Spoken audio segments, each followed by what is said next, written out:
Good morning, YouTube friends and followers. So we're almost halfway to that mark where we need to be to start doing a private channel. So if you're not yet subscribed, do that, because once I have a private channel, I will be able to post much more interesting videos, and people already find these incredibly interesting. So tell a friend. If you've got 2 or 3 Gmail accounts, subscribe with all of them. I don't care how you do it. Let's get those sub numbers up, folks. So it's a beautiful day today. It looks like it might be hot. I'm in a thermal shirt. I'm gonna go and work on the truck. I will, of course, post the repair. So that'll be the next video today. It'll be the, part I for I fixed it of the van saga. My goal today is to get both windshield wipers working, and I gotta take apart the entire front light assembly to reach those components. So we're gonna see how that goes. I may have to drum up a local kid to be my camera person, or I might have to figure out a way to get some sort of editing software working. I don't know if my computer is just too damn old or what the situation is, but I'm not seeming to be able to take information off of my phones and put it on the computer like I used to from either phone, and I don't know why. So I'm gonna have to figure out why, because my main form of cameraing for making these videos is phones. And I don't use the old antique phone, which is like a 2017 Samsung. That's my Canada phone, and I pretty much just use it exclusively for WhatsApp now. This is some Oppo whatever I got on my Cambodia trip as part of the package, and it was supposed to be my work phone for there, but then they didn't summon me back to work, so I got stuck with this phone. I don't particularly like it. It's got a great camera, big screen, that's nice. It's got so much extra junk software on it that you can't delete, you can't get rid of. It's firmware, I guess, and it just sucks, to be honest. But I mean, it does good videos, it does good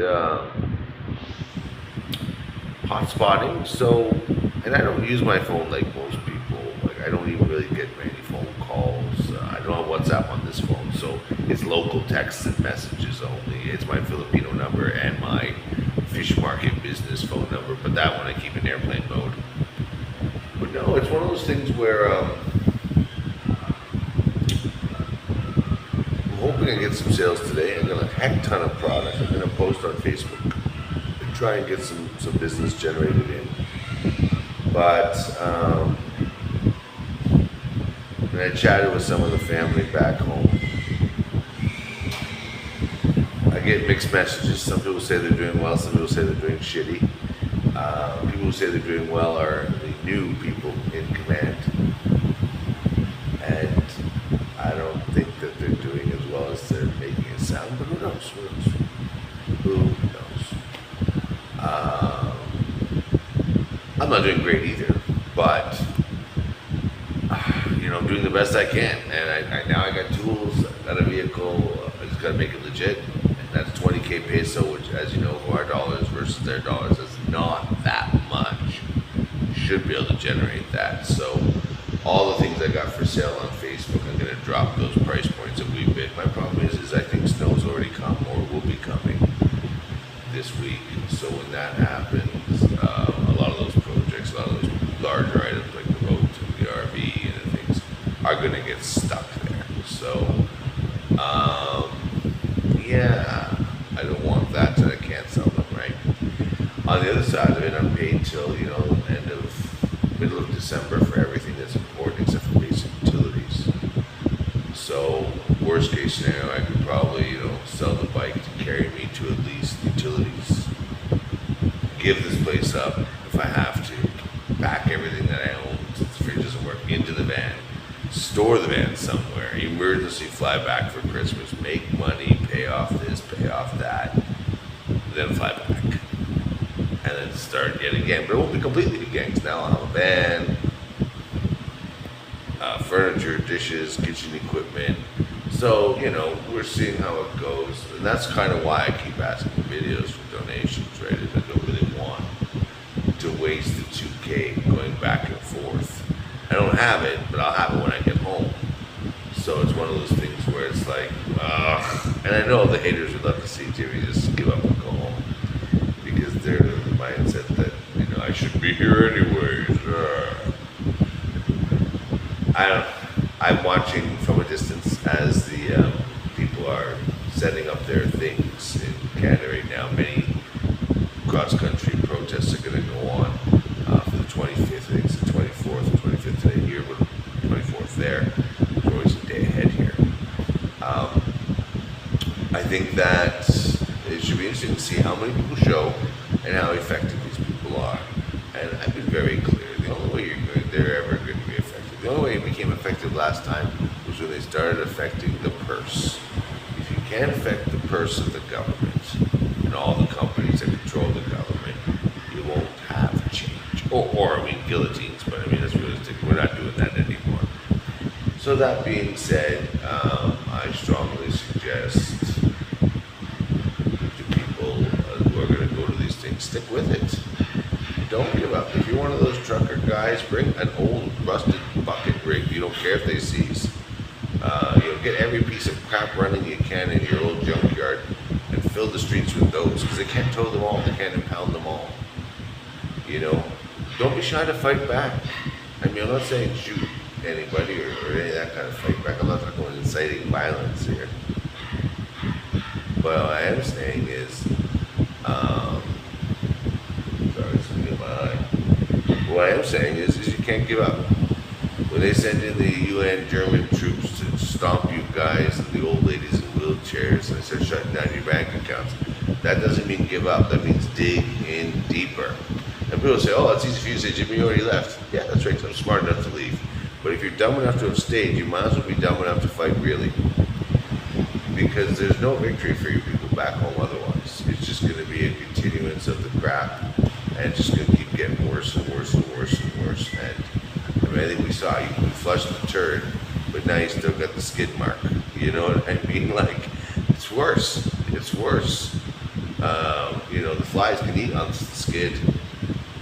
It'll stink up your house more than the floater will. Do you know what I'm saying? So it's just,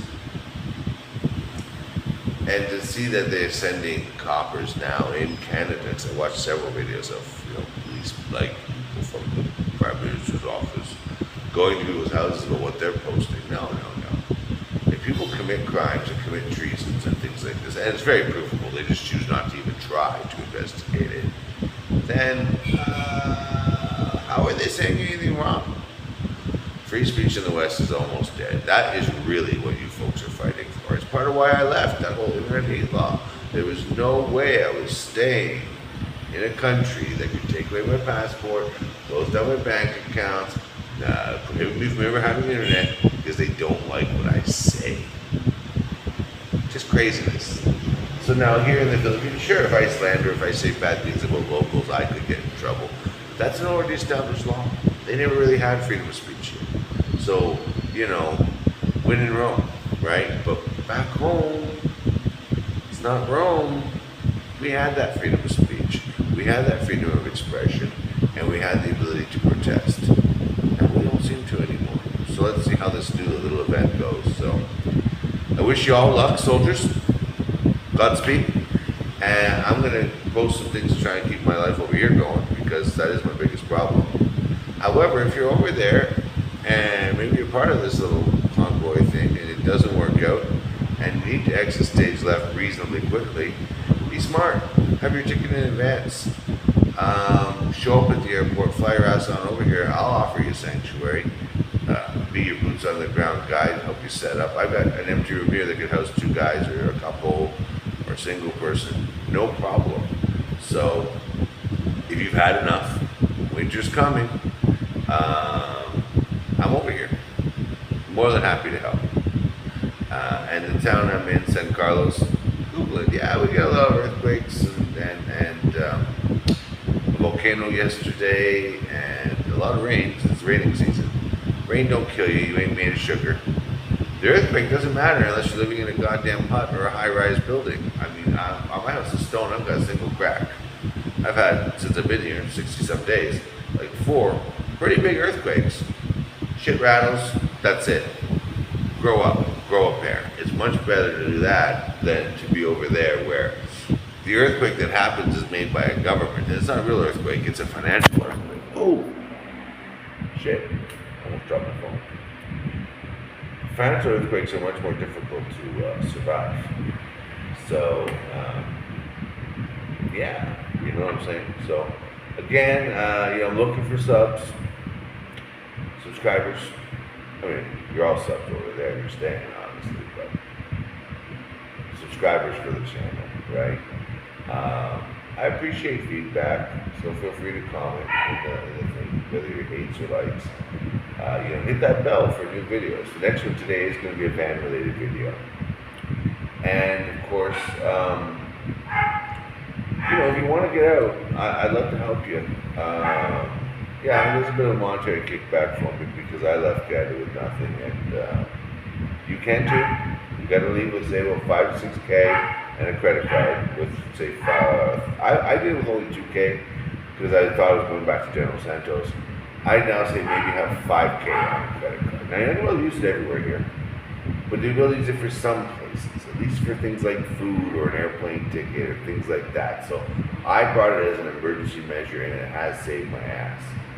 So, but you can get out. You can get out, and I mean, you know what your budgets are back home. To escape for say 6 to 8 months for 5 to 6K plus a credit card, you're still saving money than being home, and you can kind of watch like what I'm doing over here as things continue to disintegrate over there. And I'll be honest, every morning I wake up, like I'm still really tired. I burn the candle at both ends real hard, look at the fucking bags I got growing and everything. But because I'm a hustler, I'm hustling. I'm trying to generate. I'm trying to fix the van. I'm trying to do. But if you come over here, you don't have to do that. If you came over here with 5 or 6K in your account and a credit card for another, say, 5K, you can just relax. Just enjoy the winter. If you're a single dude, you can start dating again. Don't latch on to the first one. I did a great big video about self-care. Really strongly suggest you watch that video. Out of all the videos I produced this month, that is by far the most important one. So, but yeah, good luck over there, folks. And if you want to change the scenery, reach out, chat me up. All my stuff's in the description on how to get a hold of me, how to donate to me. And like I said, the next video will be about the van. Stay safe, everyone.